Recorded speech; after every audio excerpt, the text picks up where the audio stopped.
অনেকেই হয়তো আশ্চর্য হচ্ছেন যে আসলে কি ভাই ঘটনা সত্য নয় কি আপনারা গুজব ছড়ান। ঘটনা শতভাগ সত্য।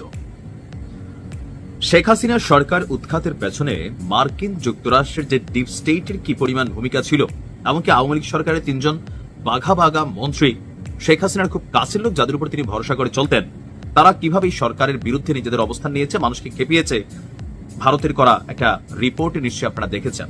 সো কোনো কিছু কিন্তু হালকা নেওয়ার সুযোগ নাই। ক্ষমতা থেকে সরে যাওয়ার পর বা ক্ষমতা হারানোর পর আওয়ামী লীগ কি চুপচাপ বসে আছে? অবশ্যই না। আওয়ামী লীগ সরকারকে উৎখাতের জন্য বিএনপি এবং জামাত যেভাবে লবিস্ট ফার্ম নিয়োগ করেছিল বা আরো বিভিন্ন ধরনের মিশন চালিয়েছিল, আর অনেকেই, এখানে অনেকের নাম এখন আসতেছে। সো এই সরকারকে ডিস্টারবেন্স করার জন্য সর্বোচ্চ চেষ্টা আওয়ামী লীগের পক্ষ থেকে করা হবে, এটা খুবই সিম্পল। আর সরকার এই ব্যাপারে খুবই সচেতন। এর মাঝখানে সামনে আসছে বাংলাদেশি বংশোদ্ভূত একজন মার্কিন নাগরিক, যার নাম হচ্ছে এনায়েত করিম চৌধুরী। বয়স হচ্ছে আপনার 55 বছর বয়স। অন্তর্বর্তী সরকারকে উৎখাতের মিশনে বাংলাদেশে এসেছেন। তাকে গ্রেপ্তার করেছে পুলিশ। গ্রেপ্তারের পর তার কাছে থাকা 2টি মোবাইল ফোনকে বিশ্লেষণ করে চাঞ্চল্যকর তথ্য পেয়েছেন গোয়েন্দারা। এখন তার যারা সহযোগী আছে এবং সংশ্লিষ্ট আছে, তাদেরকে শনাক্তকরণে কাজ করছে গোয়েন্দা সংস্থাগুলো। গত শনিবার 13 সেপ্টেম্বর রাজধানীর মিন্টো রোডের মন্ত্রীপাড়া এলাকা থেকে তাকে পুলিশ আটক করে পরে 54 ধারায় গ্রেফতার দেখিয়ে কারাগারে পাঠানো হয়। আর গত 14 সেপ্টেম্বর রমনা থানায় তার বিরুদ্ধে সন্ত্রাস বিরোধী আইনে মামলা দায়ের করা হয়েছে। 15 সেপ্টেম্বর আদালতে তার রিমান্ড শুনানি হওয়ার কথা রয়েছে। এখন মামলার এজাহারে কি আছে? এনআইএর কাছ থেকে প্রাপ্ত তথ্য উপাত্ত যাচাই বাছাই করে বর্তমান সরকারের বিরুদ্ধে ষড়যন্ত্রমূলক গুরুত্বপূর্ণ তথ্য পাওয়া গেছে। প্রাথমিক জিজ্ঞাসাবাদে জানা যায় তিনি আমেরিকার পাসপোর্টধারী, বাংলাদেশে বর্তমান অন্তর্বর্তী সরকারকে উৎখাতের উদ্দেশ্যে একটি বিদেশি গোয়েন্দা সংস্থার এজেন্ট হিসাবে দেশে এসেছেন। গত 6 সেপ্টেম্বর নিউ ইয়র্ক থেকে ঢাকায় এসে প্যান প্যাসিফিক সোনারগাঁও হোটেলে তিনি অবস্থান করছেন এবং পরবর্তী সময়ে রাজধানীর অন্য ঠিকানায় বসবাস করতে থাকেন।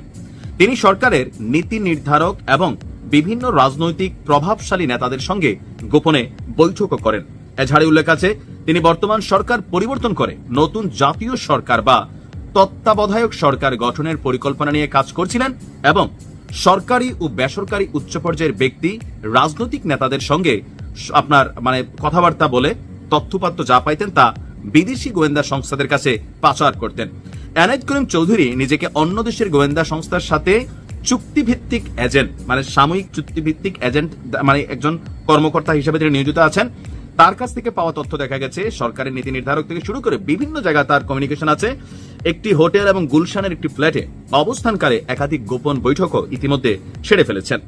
মহানগর গোয়েন্দা পুলিশের ডিবির কর্মকর্তা বলছেন, এনআইএর মোবাইল ফোন এবং নথিপত্র বিশ্লেষণ করে আমরা গুরুত্বপূর্ণ তথ্য পেয়েছি। তদন্তের স্বার্থে প্রকাশ করা হচ্ছে না, আর রিমান্ডে নিয়ে আরো জিজ্ঞাসাবাদ করা হবে এবং তার ফোন থেকে পাওয়া প্রাপ্ত তথ্য, ব্যক্তিরা যাদের নাম ঠিকানা বিভিন্ন আছে, তো তাদেরকেও খোঁজা হবে। এনায়েত করিমের বক্তব্য, যেটা গোয়েন্দারা বলছে যে পুলিশের কাছে দেওয়া তার বক্তব্য, বর্তমান অন্তর্বর্তী সরকার দুর্বল অবস্থায় আছে, সেনাবাহিনীর সাথে তাদের দূরত্ব তৈরি হয়েছে। তো তিনি নতুন একটি জাতীয় সরকার বা তত্ত্বাবধায়ক সরকার গঠনের জন্য কাজ করছিলেন। আমেরিকান সরকার বর্তমান অন্তর্বর্তী সরকারের প্রতি অসন্তুষ্ট, ট্রাম্প সরকার ইউনূস সরকারের প্রতি অসন্তুষ্ট। তার ট্রাম্পের নির্দেশেই বা আমেরিকার বিভিন্ন গোয়েন্দা সংস্থাগুলো আছে যারা বাংলাদেশে অতীতেও কাজ করছে, এমনকি তারা যারা কাজ করে তখন দেশের মানুষের সহযোগিতা নেয়। তো তার কি ট্রাম্পের নির্দেশে এই সরকার উৎখাতের পরিচালনা আমেরিকার সরকার যে এখন আচ্ছা। এমনকি গোয়েন্দাদের এনায়েত আরো জানিয়েছে, আগামী 21 অক্টোবরে সুপ্রিম কোর্টের রায় ঘোষণার পর তত্ত্বাবধায়ক সরকার ব্যবস্থা পুনঃপ্রতিষ্ঠিত হবে। কে সরকার প্রধান হবেন এবং কারা অংশ নেবেন তা আমেরিকা নির্ধারণ করবেন বলে এনায়েত উল্লেখ করেন। তা আপনি বুঝতেই পারতেছেন যে আমেরিকার নীল নকশা কোন পর্যায়ে চলে গেছে ডক্টর ইউনূস সরকারকে উৎখাতের জন্য। এখন এনায়েতের বক্তব্য সত্য হইতে পারে, মিথ্যা হইতে পারে, বাট আমরা গণমাধ্যমে যা পাইলাম খুবই ভয়ঙ্কর। ন্যাটো নিশ্চয়ই নামটা সকলের কাছে পরিচিত, যারা বিশেষ করে আমার নিউজগুলো দেখেন, ইন্টারন্যাশনাল নিউজগুলো। সারা পৃথিবীর সবচেয়ে শক্তিশালী সংগঠনটির নাম হচ্ছে ন্যাটো, যেটা নেতৃত্বে থাকে সবসময় অলিখিতভাবে আমেরিকা এবং পরিচালনা কমিটিতে বিভিন্ন দেশের প্রতিরক্ষা মন্ত্রী বা বিভিন্ন ব্যক্তিরা থাকেন। তো এই ন্যাটো তৈরির উদ্দেশ্য হচ্ছে যে পৃথিবীর যারা মোরল রাষ্ট্রগুলো আছে, বিশেষ করে ইউরোপ বা আমেরিকা বা ধরেন আরব রাষ্ট্রগুলোর মধ্যে মাঝখানে এসে আমরা তুরস্করে পাইছি। তো তাদের নিরাপত্তা সার্বিক, তাদের সাথে যদি কেউ লড়াই ঝগড়া করে তাহলে তারা একটা টিম বানাই রাখছে, যেটা থেকে প্রতি মাসে বছরে টাকা দেয়, অস্ত্রশস্ত্র কিনে, এমনকি বিভিন্ন দেশে ঘাটি টাটি কিনা সহ সবকিছু তাদের আছে, কোঅপারেশন করতেছে। সো ন্যাটোকে সবাই বাঘের মতন ভয় পায়। এবার সেই ন্যাটো স্টাইলে আরবি ন্যাটো বাহিনী গঠন করার পরিকল্পনা করছে, তাও কে? দালাল, খুবই বড় দালাল। রাষ্ট্রটার নাম হচ্ছে মিশর। মিশর ইসরায়েলের এত কাছের লোক, আপনি যদি ডেপথলি এগুলা পড়াশোনা না করেন আপনি বুঝবেন না যে মিশর আসলে ইসরায়েলের অর্থনীতিকে, ইসরায়েলের বর্তমান সরকারকে বা ফিলির যে পরিণতি, সেখানে মিশরের খলনায়কোচিত যে ভূমিকা আছে সেটা কত বড়। এখন কাতারে ইসরায়েলের অভিযানের পর নড়েচড়ে বসেছে আরব বিশ্বের নেতারা। এর মাঝখানে একটা পরিকল্পনা আছে, আপনারা জানেন যে রবিবার আজকে গেল, আগামীকালকে সোমবার, এই দুদিন আরব রাষ্ট্রের যারা নেতা আছেন তারা বৈঠক করবেন। তো এখন মিশর একটা প্রস্তাব দিচ্ছে, কোনটা? মিশর একটি যৌথ আরব মিলিটারি ফোর্স গঠনের চেষ্টা করছে, যা ন্যাটোর মতোই দ্রুত প্রতিক্রিয়াশীল বাহিনী হিসাবে কাজ করবে। আরবি ভাষার প্রতিবেদনে বলা হয়েছে এই পরিকল্পনা বেসিক্যালি আরব ইসলামিক শীর্ষ সম্মেলনের সাথে সম্পর্কিত।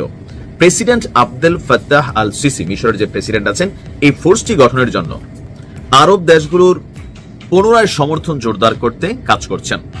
মিশর নিজ থেকে 20,000 সৈন্য দিবে এবং একটি 4 স্টার জেনারেলকে কমান্ডিং এ রাখার ইচ্ছা প্রকাশ করেছে। সৌদি আরব যদি এই পরিকল্পনায় আগায় তাহলে মূল অংশীদার হিসাবে থাকবেন। আল আকবর এবং আল কুদস আল আরাবি জানিয়েছে এই বাহিনী প্রতিরক্ষা ফ্রেমওয়ার্ক হিসেবে গঠিত হবে। এছাড়াও মরক্কো, আলজেরিয়ার বাহিনীও অংশগ্রহণ করতে পারে। কমান্ডের দায়িত্ব ভাগাভাগি করা হবে মিশর শীর্ষ কমান্ডে এবং সৌদি বা অন্য কোনো গালফ রাষ্ট্র দ্বিতীয় স্থানে থাকবে। পরিকল্পনাটি আলোচনার পর্যায়ে আছে।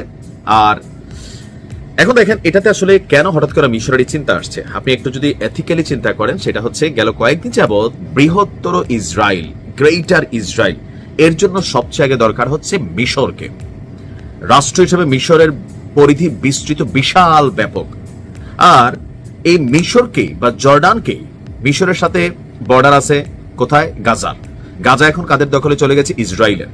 তো ইসরায়েলিরা আপনার গাজাতে মিশরের সাথে যে বর্ডার, সেখানে কিন্তু মাঝে মাঝে ঘটনা ঘটায়। মিশর চুপচাপ থাকে, ওরকম ভাবে প্রতিক্রিয়া দেখায় না। বাট মিশর কনসেন্ট্রেশনে আছে যে তাদের যে সিনাই উপত্যকা সেটা দখলে নিয়ে নিবে আপনার ইসরায়েল।